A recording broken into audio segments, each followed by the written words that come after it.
Hello. యాత్ర 2 movie trailer చూసారా? చూసామండి. ఎలా అనిపించింది? So great. ఓకే, అంటే వైఎస్ఆర్ గురించి కూడా ఇచ్చారు కదా అందులో, ఎలా? అవునండి. ఏంటంటే యాత్ర 1 వచ్చేసి రాజశేఖర రెడ్డి గారి గురించి, యాత్ర 2 వచ్చేసి రాజశేఖర రెడ్డి గారు మరి రెండోసారి సీఎం అయిన కాడ నుంచి ఆయన చనిపోయేదాకా 2009 దాకా, దాని తర్వాత జగన్ హిస్టరీ అనేది మనకి చూపిస్తారు. ఓకే, సో మరి ఎలా అనిపించింది ట్రైలర్ మీకు? ట్రైలర్ అయితే నాకు 100% బాగా నచ్చిందండి. ఓకే, సో మరి మూవీ కోసం వెయిట్ చేస్తున్నారా? వెయిట్ చేస్తున్నాం, ఆల్రెడీ టికెట్స్ కూడా బుక్ చేసుకున్నాం మేము. ఓకే, సో అంటే యాత్ర మూవీ హిట్ అయింది కదా, యాత్ర 2 కూడా అదే విధంగా హిట్ అవుతుంది అనుకుంటున్నారా? ఫర్ ఎగ్జాంపుల్ బాహుబలి 1, బాహుబలి 2 లాగే ఉంటాయండి. యాత్ర 2 కూడా సక్సెస్ఫుల్గా హిట్ అయింది. దాంతో పోలుస్తున్నారా? దాంతో పోలుస్తున్నారంటే బాహుబలి 1 హిట్ ఎలా అయింది, బాహుబలి 2 కూడా అలానే హిట్ అయింది. యాత్ర 1కి అంత క్రేజ్ వచ్చిందో యాత్ర 2 దానికంటే ఎక్కువ వచ్చింది. ఆల్రెడీ యూఎస్ఏలో కూడా మనం చూసాం, యాత్ర 2 క్రేజ్ బాగా ఉంది. సో యాత్ర 2లో ట్రైలర్ చూపించారు కదా, అందులో డైలాగ్స్ ఎలా ఉన్నాయంటారు?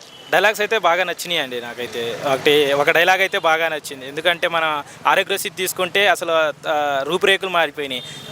దాంట్లో డైలాగ్ వచ్చేసి ఒక పాప వచ్చింది, పాప వచ్చే దానికి ఆరోగ్యశ్రీ పథకం కింద, అంటే దానికంటే ముందర దానికి ఆపరేషన్ చేయాలంటే 4 లక్షలు ఖర్చు అయ్యింది.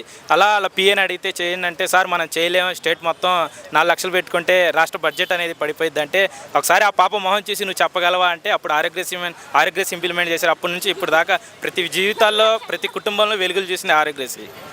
సో అంటే వైఎస్ఆర్ గారి మీద ప్రజల్లో ఇప్పటికీ అదే అంటే చెరగని ముద్ర అనేది ఉంది కదా, దానికి రీజన్ ఏముండొచ్చు?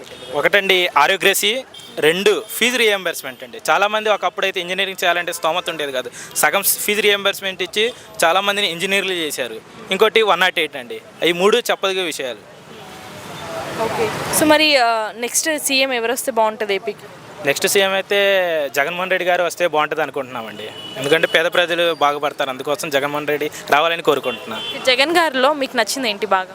జగన్ గారిలో నాకు నచ్చింది ఒకటే అండి. మెయిన్ ఏంటంటే కులం చూడకుండా, మతం చూడకుండా, ప్రాంతం చూడకుండా, వర్గం చూడకుండా, రాజకీయాలు చూడకుండా ప్రతి సంక్షేమం ఇస్తున్నాడు. ఎందుకంటే మన ఎగ్జాంపుల్ ఒకళ్ళు చూడొచ్చు, కుమారి ఆంటీ హైదరాబాద్లో ఫేమస్ అయింది. ఆమె ఇప్పుడు 2019లో కూడా ఆమె చంద్రబాబుకే ఓటేసానది, కానీ ఆమెకున్న ఒక్క ఆస్తి మాత్రం ఒక ఇల్లే అంట జగన్మోహన్ రెడ్డి గారు ఇచ్చింది. అక్కడే మనం చూడొచ్చు, అది నాకు చాలా నచ్చింది.